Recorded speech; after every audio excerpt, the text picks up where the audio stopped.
Bonjour. Richard Rorty, Objectivisme, relativisme et vérité. Philosophe américain, abandon du paradigme de la représentation. Nouvelle vision de la vérité et du réel. Il articule une éthique à partir de la solidarité. Wittgenstein suggère que tout ce que nous pensons n'est qu'illusion. La première question concerne nos obligations envers les autres êtres humains. La seconde, notre devoir de devenir, selon les termes de Nietzsche, ce que nous sommes. Solidarité ou objectivité. La tradition fait de la recherche de la vérité son centre. Platon a distingué la connaissance de l'opinion et l'apparence de la réalité.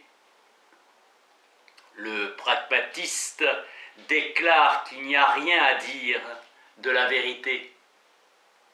La racine du scientisme, conception qui fait de la rationalité une question d'application de critères, consiste dans le désir d'objectivité.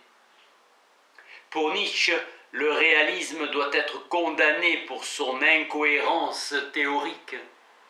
Bacon se détourne de la science comme contemplation de la vérité éternelle.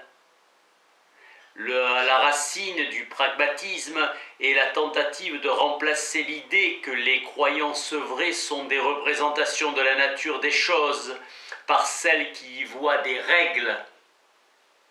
Être chez Heidegger et chez Tillich, par dérivation, n'est qu'un mot à usage transcendantal qu'il remplace. Le rapport de l'homme avec le monde environnant. Les critiques feraient mieux de réaliser que la philosophie n'est plus à même de produire des résultats définitifs.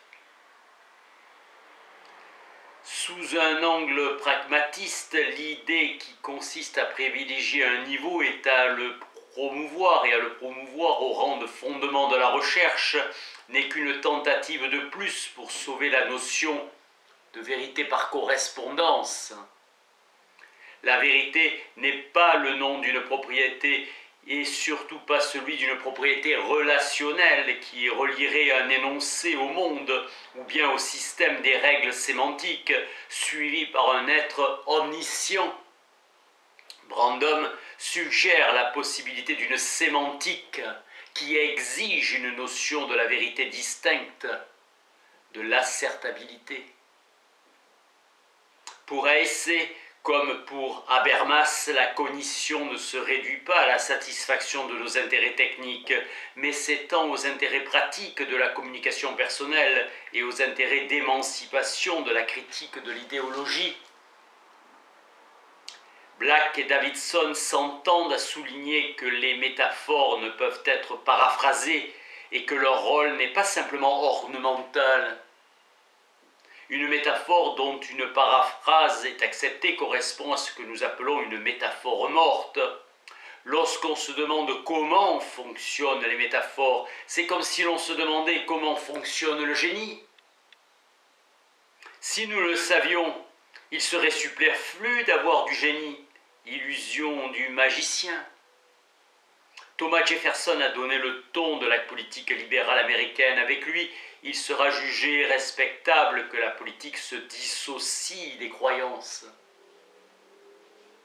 Il stipule que tout être humain possède la totalité des croyances que réclame la vertu civique.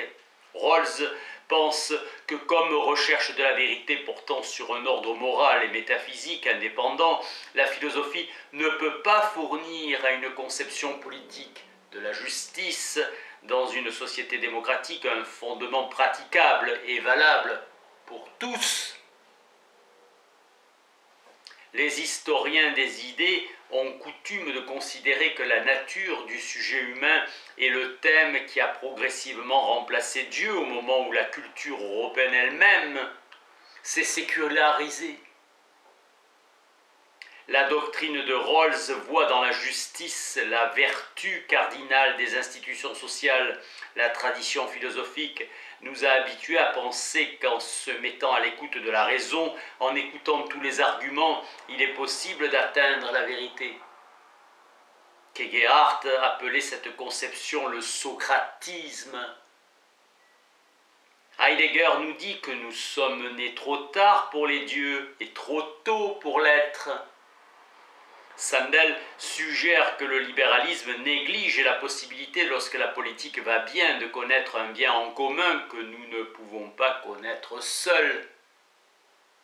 Dans l'esprit des Hegeliens, il n'existe pas de critères anhistoriques qui permettent de décider à partir de quel moment le fait de déserter une communauté est ou n'est pas un acte responsable.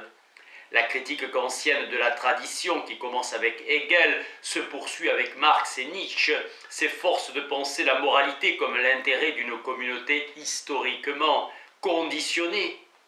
La justification morale des institutions dépend des récits historiques. L'histoire trouve un soutien essentiel, non pas dans la philosophie, mais dans les arts. Par exemple en divinisant ses héros, en diabolisant ses ennemis. La moralité, comme l'a suggéré Wilfried Sellers, c'est l'affaire de nos intentions en nous. La postmodernité, mieux dénommée relativisme, sera auto-réfutant. Merci.